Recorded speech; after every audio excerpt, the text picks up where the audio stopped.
Dear students, welcome you all in the second part of electron displacement study in various chemical reactions as well as in covalent bond. So जैसा कि previous video में मैंने आपको बताया था कि हम चार हमारे पास जो है इलेक्ट्रॉन डिस्प्लेसमेंट इफेक्ट होते हैं जिसमें से हम इंडक्टिव इफेक्ट को स्टडी कर चुके हैं. So today we'll try to complete with the two effects that are electromagnetic effect and the resonance effect, and the fourth one is the hyperconjugation effect. So let's start with the electromagnetic effect. Electromagnetic effect जो है हमारे पास, ये हम उन compounds में study करते हैं जिनमें डबल ट्रिपल बॉन्ड्स होते हैं, यानी कि जिनमें अनसैचुरेशन होती है. जैसा कि इंडक्टिव इफेक्ट में हमने देखा था कि हमारे पास मोस्टली वो चेन्स थी जो सैचुरेटेड थी, जिनमें सिर्फ जो कार्बन कार्बन सिंगल बॉन्ड्स थे या कार्बन हाइड्रोजन हमारे पास सिंगल बॉन्ड्स थे चेन में, तो सैचुरेटेड कंपाउंड्स थे वहां पे. तो यहाँ पे अनसैचुरेटेड कंपाउंड्स में हम ये स्टडी करेंगे, और वहां पे हमने कोई भी ऐसा जो है बाहर से अटैकिंग रिएजेंट नहीं लिया था जिसकी वजह से इलेक्ट्रॉन एक जगह से दूसरी जगह पे डिस्प्लेस हो गए हों. तो यहाँ पे हम देखेंगे कि we have the attacking reagents in this case. तो अटैकिंग रिएजेंट हमारे पास दो हैं यहाँ पे, एक मैंने न्यूक्लियोफाइल लिया है, एक इलेक्ट्रोफाइल लिया है. सो उसी के बेस पे हमारे पास जो है we have the minus E effect and plus E effect. Like in inductive effect we have minus I effect and plus I effect. So minus E effect क्या होता है, माइनस इलेक्ट्रोमैग्नेटिक इफेक्ट क्या होता है हमारे पास, जब हमारे पास कोई ऐसा कंपाउंड है जो अनसैचुरेटेड है और अटैकिंग रिएजेंट अटैक करता है. तो अटैकिंग रिएजेंट मोस्टली जो अटैक करता है वो होता है इस केस में न्यूक्लियोफाइल. तो मोस्टली जब हमारे पास कोई न्यूक्लियोफाइल हो ना, तो न्यूक्लियोफाइल जब किसी भी एटम पे अटैक करता है ऑफ योर अनसैचुरेटेड कंपाउंड, तो electron density away from that atom shift करती है. जिसके साथ ये अटैच होगा उसको वो इलेक्ट्रॉन डेंसिटी शिफ्ट नहीं करेगी, नहीं तो फिर वहां पे रिपल्शंस हो जाएंगी ना. सो दैट्स वाई जैसा आप देख रहे हो यहाँ पे ए बी जो अनसैचुरेटेड कंपाउंड है जिसपे न्यूक्लियोफाइल अटैक कर रहा है, और ए के साथ वाई मैंने जोड़ दिया है. यहाँ पे बॉन्डिंग बन गई है क्योंकि इसके पास अपने इलेक्ट्रॉन थे बॉन्ड बनाने के लिए.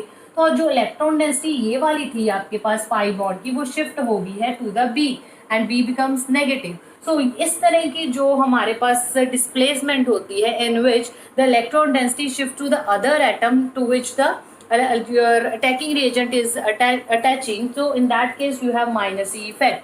अब फिर आ गया प्लस ई इफेक्ट. क्या होता है, अगर आपके पास अनसैचुरेटेड कंपाउंड जो है, मोस्टली ये केस होता है जब अटैकिंग रिएजेंट हमारे पास क्या होता है, इलेक्ट्रोफाइल.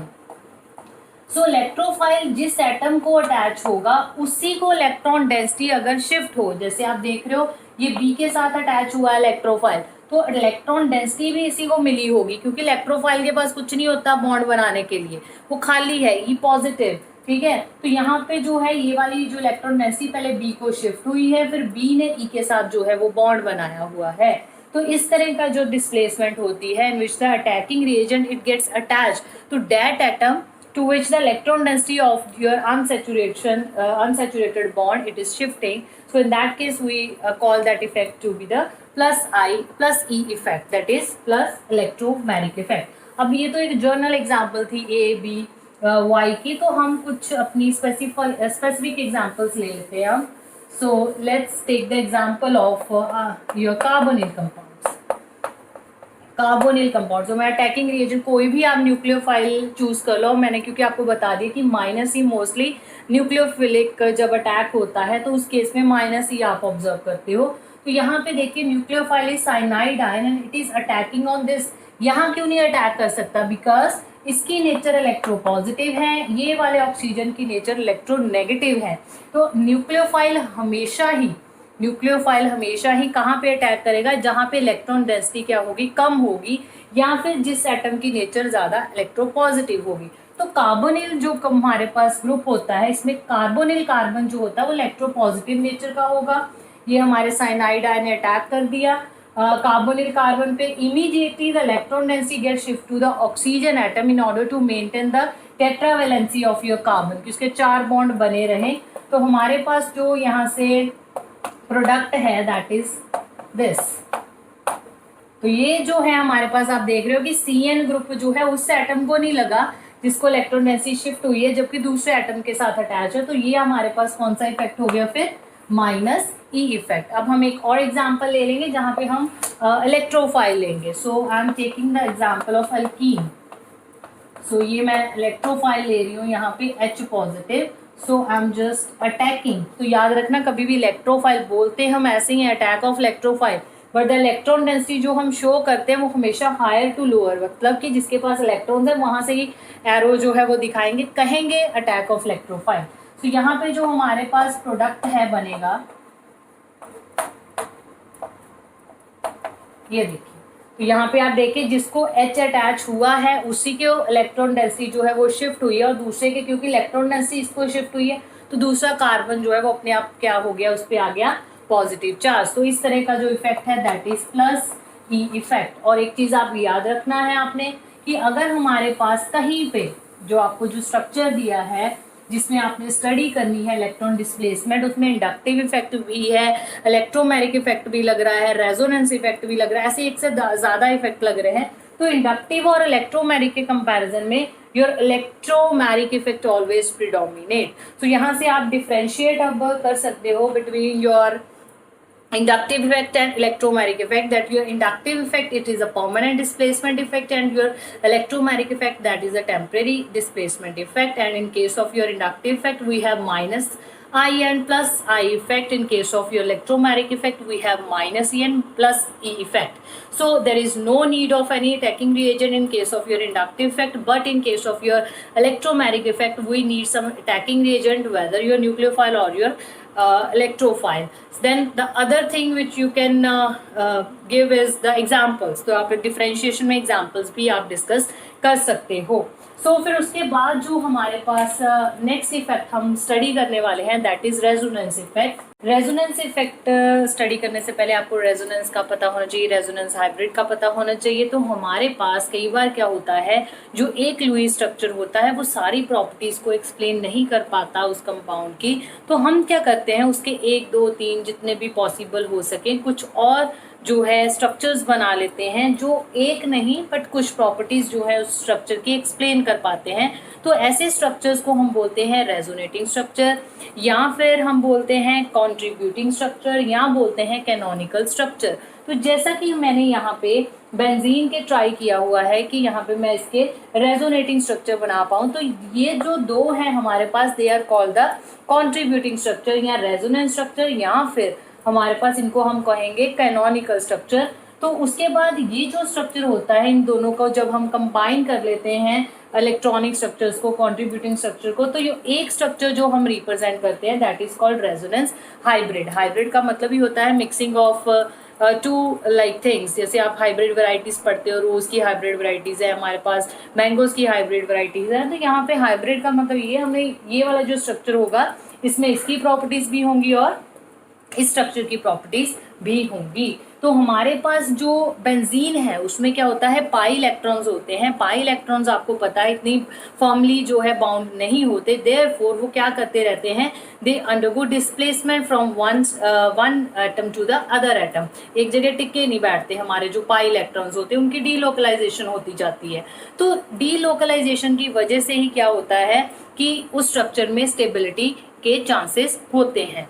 तो लाइक फॉर एग्जाम्पल अगर एक बंदा है, अगर उसको एक कमरे में ही बंद करके रखा जाए तो क्या होगा, थोड़े दिनों बाद क्या होगा, वो इरिटेट सा हो जाएगा, उसकी स्टेबिलिटी नहीं रहेगी, है ना, वो अनस्टेबल सा हो जाएगा। यही उसको थोड़ा सा घूमने दिया जाए, थोड़ा सा अलाउ किया जाए कि तुम डीलोकलाइज हो जाओ, एक जगह से दूसरी जगह घूम लो, तो थोड़ी स्टेबिलिटी उसमें आ जाएगी। इसी तरह क्या होगा, हमारे ये स्ट्रक्चर्स हैं जितने ज़्यादा डीलोकलाइजेशन होगी, जितने ज्यादा पाई इलेक्ट्रॉन्स होंगे, more they comes in the conjugation, more is the delocalisation, more is the stability of that structure. So इस तरह जो है हमारे लिए रेजोनेंस इफेक्ट से पहले रेजोनेंस को जानना इसलिए इम्पॉर्टेंट है। फिर हमारे पास जो बेंजीन होती है, बेंजीन को अगर हम देखें उसकी स्टेबिलिटी को एक और फैक्टर है जिसके बेसिस पे आप एक्सप्लेन कर सकते हो, that is heat of hydrogenation. कि अगर आप हाइड्रोजनेशन मीन्स अगर आप हाइड्रोजन ऐड कर दो उसमें, so what will be the heat of hydrogenation in for your benzene. तो हम क्या करते हैं, हमारे पास जैसे साइक्लोहेक्सीन की हीट ऑफ हाइड्रोजनेशन है 119.5 kilo joule per mole. Then for your Kekule structure, इनको कैक्यूल स्ट्रक्चर भी बोला जाता है बिकॉज आई नो ये बड़ी ही फेमस स्टोरी है कि कैक्यूल को साइंटिस्ट थे जो हमारे, तो उनको एक बार ड्रीम आया था, ड्रीम में उन्होंने देखा था कि that snake is holding the tail in in his mouth, तो वहाँ से उन्होंने फिर फटाफट उठ के उस चीज़ को पेन पेपर लिया जो भी था, उस पर प्रोजेक्ट किया उन्होंने पेपर पे। तो बेंजीन का स्ट्रक्चर इस तरह बना था, तो कैक्यूल स्ट्रक्चर भी बोला जाता है इनको। तो इन दो स्ट्रक्चर्स की हमारे पास जो हीट ऑफ हाइड्रोजनेशन की वैल्यू है, अगर साइक्लोहेक्सीन में एक बॉन्ड की जब हाइड्रोजिनेशन होती है, एडिशन ऑफ हाइड्रोजन हम उसमें ऐड करते हैं, hydrogen across the double bond, तो हीट ऑफ हाइड्रोजनेशन अगर 119.5 किलो जूल पर मोल है, तो क्योंकि यहाँ पे 3 बॉन्ड है हमारे पास, ठीक है, ट्रिपल बॉन्ड है, तो 3 into 119.5 is equal to 385.5 kilo joule per mole is the heat of hydrogenation which we are expecting, that is for the Kekule structure. तो ऐसे ही साइक्लोहेक्सेन की हमारे पास जो है, साइक्लोहेक्सेन मतलब जिसमें पूरी हीट ऑफ हाइड्रोजनेशन हो गई, सपोज करो जब इसकी पूरी हाइड्रोजनेशन कर दोगे आप, सारे जो है डबल बॉन्ड्स के क्रॉस आप ऐड कर दोगे हाइड्रोजन, तो उसके लिए जो हीट ऑफ हाइड्रोजनेशन है साइक्लोहेक्सेन के लिए, that is 208.2 kilo joule per मोल।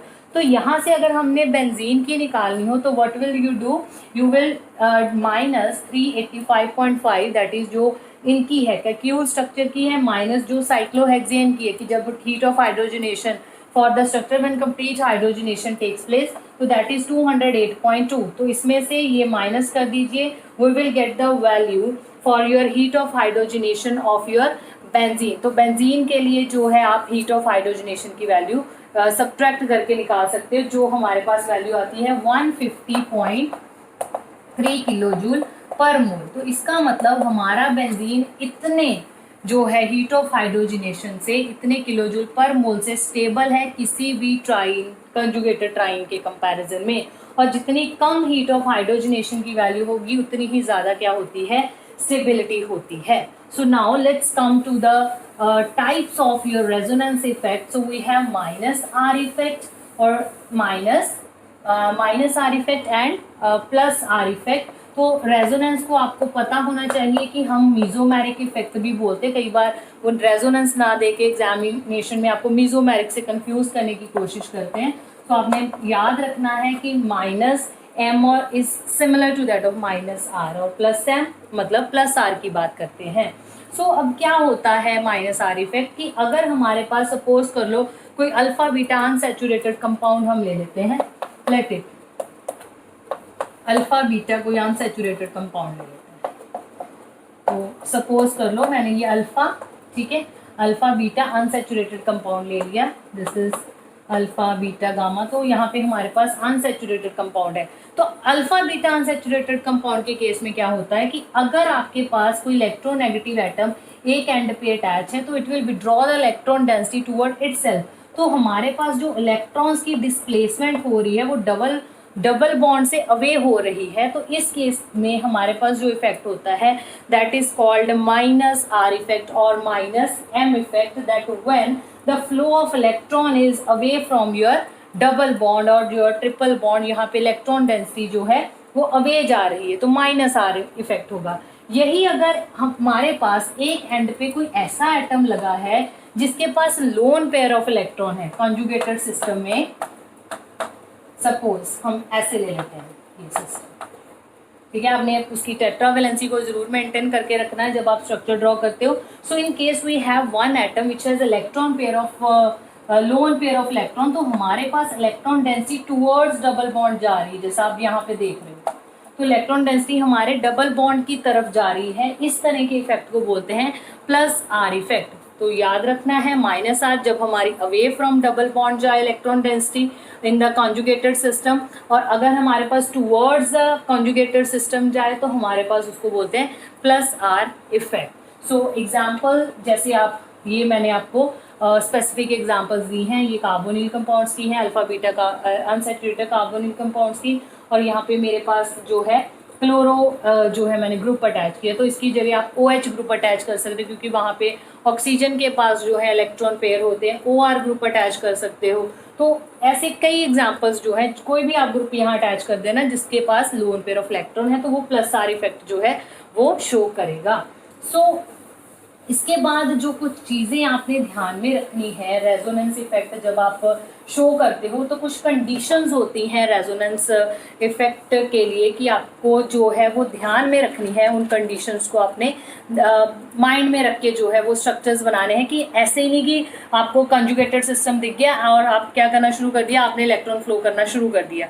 सो ऐसा नहीं होता। तो सबसे पहली चीज़ आपने ये भी ध्यान रखना कि आप अगर अगले एटम की तरफ शिफ्ट कर रहे हो अपने इलेक्ट्रॉन, तो उस एटम के पास उन इलेक्ट्रॉन्स को होल्ड करने के लिए ऑर्बिटल भी होना चाहिए।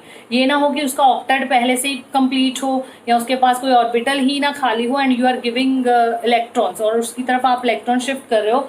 फॉर एग्जाम्पल सपोज कर लो, ये एक एग्जाम्पल है मेरे पास,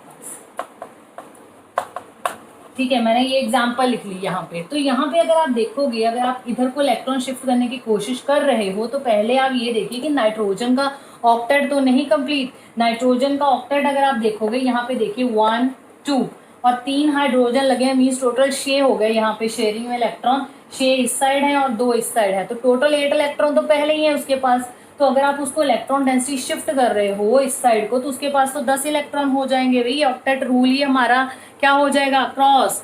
तो इसलिए मतलब ये नहीं कि बस देख लिया एटम वहां लगा है, हाइड्रो एटम लगा है तो हमने इलेक्ट्रॉन डेंसिटी शिफ्ट कर ली, नहीं, ऐसा नहीं करना। तो सारी चीज़ों को ऑक्टेट रूल को ध्यान में रखना है, फिर ही आपने जो है इलेक्ट्रॉन डेंसिटी को शिफ्ट करना है। अब जैसे हमारे पास जो है थर्ड पीरियड के जो हमारे पास एटम्स होते हैं जैसे फॉस्फोरस सल्फर, उनके पास वेकेंट डी ऑर्बिटल होता है, तो they can hold the 10 electrons. वो 8 बॉन्डिंग में रख सकते हैं और 2 इलेक्ट्रॉन अपने डी ऑर्बिटल में रख सकते हैं। तो उस केस में आप उनको इलेक्ट्रॉन दे सकते हो। फॉर एग्जांपल जैसे अगर हमारे पास एग्जांपल ले लेते हैं हम, अगर हमारे पास ये एग्जांपल हम जो है सल्फर, अगर हमारे पास ट्राइऑक्साइड ग्रुप लगा है तो वी हैव CH2 CH3।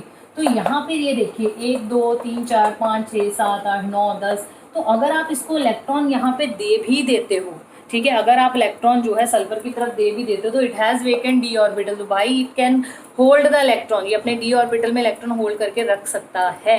तो ये सारी चीज़ें आपने कुछ जो है ध्यान में रखनी है कि इलेक्ट्रॉन डेंसिटी जिसकी तरफ शिफ्ट कर रहे हो उसके पास जो है कुछ पकड़ने के लिए इलेक्ट्रॉन्स होना भी चाहिए, उसके पास ऑर्बिटल्स भी होने चाहिए। तो ये हमने कर लिया। अब कुछ क्वेश्चंस डिस्कस कर लेते हैं। We have already discuss the questions of inductive effect. So अब कुछ questions related to your resonance effect. तो रेजोनेंस इफेक्ट से रिलेटेड जो बड़ा ही एक इंपॉर्टेंट क्वेश्चन है that is of the acidity of carboxylic group. Acidity of carboxylic group को आपको जस्टिफाई करने के लिए आ जाता है। कई बार क्वेश्चन आता है कि discuss the stability of discuss the acidity of your alcohol, phenols and carboxylic acid. तो मैं एक ही क्वेश्चन में आपको तीनों ही कंपेयर करा रही हूँ, alcohol, phenol and carboxylic acid. So अगर आप हमारे पास एसिडिटी की बात कर रहे हैं, पहले अल्कोहल में ऑलरेडी मैंने पूरी एक वीडियो आपको इस पे दे रखी है एसिडिटी ऑफ अल्कोहल फिनोल्स पे। तो यहाँ से अगर आप एसिडिटी की बात कर रहे हो, H पॉजिटिव रिलीज की बात कर रहे हो, H पॉजिटिव जब रिलीज होगा यहाँ से तो हमारे पास जो आयन बनेगा दैट इज एल्कोक्साइड आयन। तो ये अब देखिए यहाँ पे इस ग्रुप का क्या है, अब आपको सबको क्लियर होनी चाहिए ये चीज़ कि अल्काइल ग्रुप का क्या होता है, प्लस आई इफेक्ट। तो ये प्लस आई इफेक्ट क्या करेगा, पहले से ही वो इतना नेगेटिव है, ऊपर से प्लस आई इफेक्ट है तो बहुत ज़्यादा अनस्टेबल हो जाएगा। तो this alkoxide ion is not stable.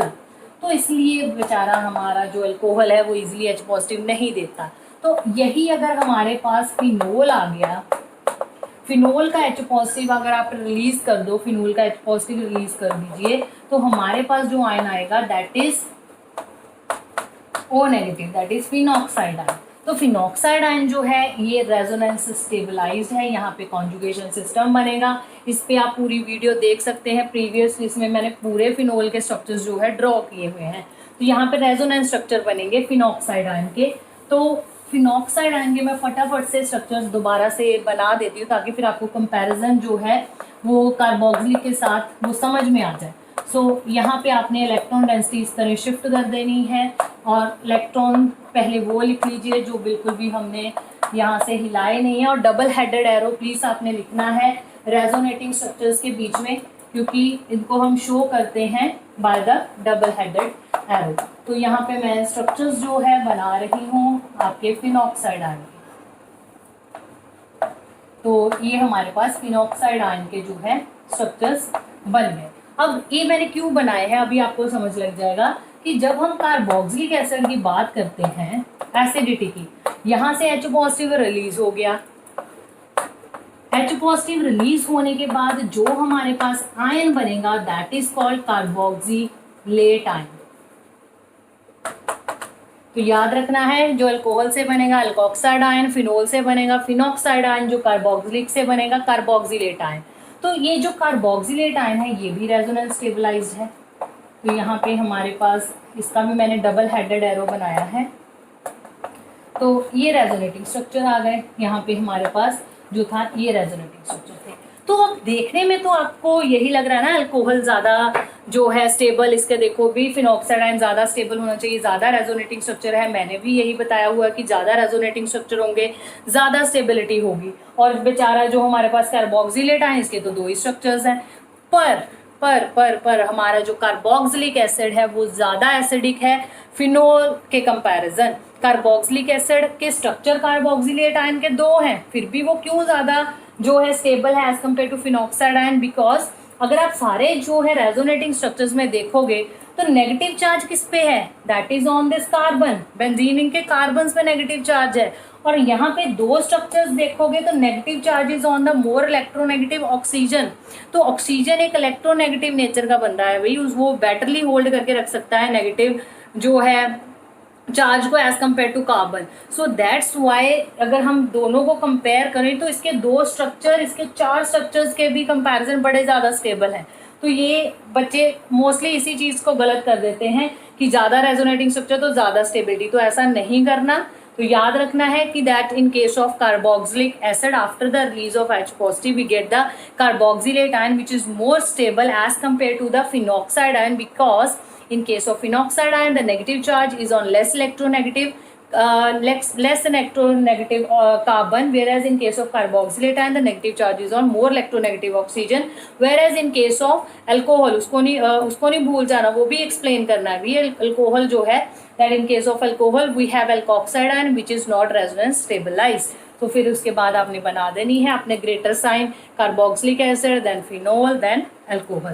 तो ये एक बहुत ही इंपॉर्टेंट क्वेश्चन था रिलेटेड टू एसिडिटी और आपके जो ये रेजोनेंस इफेक्ट है उससे रिलेटेड। अब ऐसे ही एक क्वेश्चन आपको आ जाता है कि डिस्कस द बेसिसिटी। ये तो एसिडिटी की हम बात करी जा रहे हैं ना इंडक्टिव इफेक्ट से आते आते। तो अब एक क्वेश्चन आता है कि एक आपके पास है इथाइलमीन, एक आपके पास है भाई एनालिन। तो अब कहते बताओ इनमें से बेसिक कौन है ज्यादा? तो बेसिसिटी की जब हम बात करते हैं we talk about the release of OH negative hydroxyl ion की बात करते हैं कि जो हाइड्रोक्सिल आयन जल्दी रिलीज कर दे। और या फिर अब यहाँ हाइड्रोक्सिल आयन तो दिख ही नहीं रहे, अगर आप स्ट्रक्चर ड्रॉ करोगे इथाइलमीन का दैट इज C2H5 NH2 और एक जो एनालिन का स्ट्रक्चर अगर आप ड्रॉ करते हो तो वो NH2 है, हाइड्रोक्सिल आयन तो है ही नहीं, तो हम उस बेसिस पे तो इसको बेसिसिटी की बात करेंगे ही नहीं। फिर दूसरी चीज आती है that is a donation of electron. तो जो जल्दी से किसी दे देगा, किसी को डोनेट कर देगा इलेक्ट्रॉन, वो ज्यादा बेसिक होगा। तो इस केस में हमारे पास अगर आप देख रहे हो तो नाइट्रोजन ही तो है देने वाला क्योंकि इसके पास लोन पेयर है। और इस केस में जो है एक ऐसा ग्रुप भी लगा हुआ है जिसका प्लस आई इफेक्ट है C2H5। सो ये भी इसको इलेक्ट्रॉन दे रहा है, इसके खुद के पास भी लोन पेयर है। इतने इलेक्ट्रॉन क्या करने, किसी को डोनेट कर दो, ठीक है, किसी को दे देगा इजिली, इसको इतना सोचने नहीं पड़ेगा कि मैं क्यों दूं क्यों ना दूं, तो ये दे देगा इलेक्ट्रॉन क्योंकि पीछे भी एक सपोर्टर बैठा हुआ C2H5 जिसका प्लस साइड इफेक्ट है, ये भी इलेक्ट्रॉन दे रहा है। तो easily it can donate its lone pair to any deficient compound, deficient atom जो भी होगा। बट यहाँ पे अगर हम केस देखें तो यहाँ पे इसके लोन पेयर जो है नाइट्रोजन के वो कहाँ पे आ रहे हैं? रेजोनेंस में। कॉन्जुगेटेड सिस्टम जहां दिख गया वहीं पे मैंने ये आपको, अगर आप इसको ऐसे ड्रॉ करें तो it is NH2 single bond C double bond C, जिसको नहीं यहाँ पे पता लग रहा कि सिस्टम कैसा बना है, तो it is NH2 C double bond C, ये ऐसे सिस्टम है। तो इसके लोन पेयर जो है वो ये देखिए रेजोनेंस में आ रहे हैं, ठीक है। तो ये इसलिए हमारे पास ये नाइट्रोजन जो है वो इजिली किसी को दे नहीं पाता electron, because in this case of aniline the electron pair comes in resonance with the pi electron cloud of the benzene ring. Hence the electron pair is not easily available for donation. So therefore ethylamine is more basic than your aniline. And then coming to the next question, एक reactivity का question होता है जो भी इसके basis पे आप समझा सकते हो. The question is, last question है ये, इसके बाद हम कंप्लीट कर चुके हैं with that of inductive, electromagnetic and resonance. So we have the question that allyl chloride is more reactive than vinyl chloride. Allyl chloride is more reactive than vinyl chloride. So हमारे पास structure सबसे पहले हम बनाएंगे allyl chloride का. CH2 double bond CH, CH2 chloride दिया है, specify किया तो Cl लगा दीजिए. कई बार एलाइल हलाइड लिखा होता तो यू कैन टेक HCl. सो दूसरा है विनाइल हमारे पास CH2 double bond CH, Cl. सो रिएक्टिविटी की जब हम बात करते हैं तो हमें पता है कि हमारे पास जो हेलो अल्केन्स होते हैं दे show the nucleophilic substitution reaction. और किसी अगर न्यूक्लियोफाइल आके सब्स्टिट्यूट होना है यहाँ पे तो उसके लिए इसका निकलना लीविंग ग्रुप का बड़ा ज़रूरी है. तो ये तभी निकलेगा अगर ये बॉन्ड ब्रेक होगा. तो ये बॉन्ड जितना स्ट्रेंथन हो जाएगा इसका निकलना उतना मुश्किल हो जाएगा. तो इस केस में क्या होता है, विनाइल के केस में इसके जो लोन पेयर है हमारे पास, ये जो Cl ग्रुप है, क्लोरो ग्रुप के लोन पेयर हैं, दे कम्स इन कॉन्जुगेशन. तो कॉन्जुगेशन में आ जाते हैं जिसकी वजह से जो CC सिंगल बॉन्ड है, CCl सिंगल बॉन्ड है, that converts to the CCl double bond. So double bond ज़्यादा स्ट्रेंथन होता है as compare to the CCl single bond. CCl single bond के कंपेरिजन अगर दो लकड़ियां दे दी जाए उनको तोड़ना बड़ा मुश्किल होगा एज कम्पेयर टू अगर एक लकड़ी हाथ में पकड़ाई जाए तो ये तोड़ना ज़्यादा डिफिकल्ट होगा. जबकि अगर आप एलाइल क्लोराइड का केस देखते हो तो एलाइल क्लोराइड के केस में हमारे पास क्या है कि यहाँ पे जो है कॉन्जुगेशन को सेपरेट कर दिया है एक sp3 कार्बन ने, जिसकी वजह से इसके लोन पेयर कॉन्जुगेशन में नहीं आ सकते. कॉन्जुगेशन में नहीं आ सकते तो easily it can go from here. ठीक है, Cl नेगेटिव बाहर निकल सकता है. एंड मोर ओवर जो एलाइल कार्बोकटाइन यहाँ पे बनेगा, जब Cl निकल जाएगा यहाँ पे हमारे पास पीछे, क्योंकि Cl इलेक्ट्रॉन पेयर लेके निकल गया, पीछे बचता है एलाइल कार्बोकटाइन. और वो कार्बोकटाइन बड़ा स्टेबल होता है बिकॉज वहाँ रेजोनेंस पॉसिबल है भाई. तो दैट्स वाई यहाँ पे पहली बात तो ये है कि हमारे पास एलाइल क्लोराइड के केस में जो था, एलाइल क्लोराइड के केस में कोई रेजोनेंस नहीं हो रही थी, वहाँ पे कोई पॉसिबिलिटी नहीं थी. तो जिसकी वजह से Cl negative can easily remove, you can easily Cl negative can easily leave that structure and it will leave the allyl carbocation behind which is resonance stabilized. So but in case of your vinyl chloride there is resonance, these lone pair they comes in this conjugation. That's why the CCl single bond get converted to the double bond, hence release of Cl is not that much easier, so this is less reactive. ये जो question था बहुत ही important है. आ जाता है bromide, allyl bromide लिख देते हैं और कई बार कहते हैं मिथाइल क्लोराइड को कंपेयर करिए इसके साथ एलाइल क्लोराइड के साथ. तो एलाइल क्लोराइड में भी आप यही दोगे कि उस केस में क्या होगा, ये एलाइल कार्बोकटाइन ज़्यादा स्टेबल होता है. तो ये सारे जो थे आपके पास, हमने 3 जो है इलेक्ट्रॉन डिस्प्लेसमेंट इफेक्ट जो है वो स्टडी कर ली हैं along with the question answers जो इम्पॉर्टेंट है. और यही आपने बस जो है क्वेश्चंस आप कर सकते हो. और भी आप इसमें Cl वगैरह जैसे मैंने कहा है इसको आप और हेलोजन से रिप्लेस करके क्वेश्चंस अपने बना सकते हो. So thank you so much. और अब हमारे पास सिर्फ एक इफेक्ट रह गया है जो हम फर्दर जो है अपनी नेक्स्ट वीडियो में स्टडी करेंगे, that is hyper conjugation effect. Thank you so much for watching the video.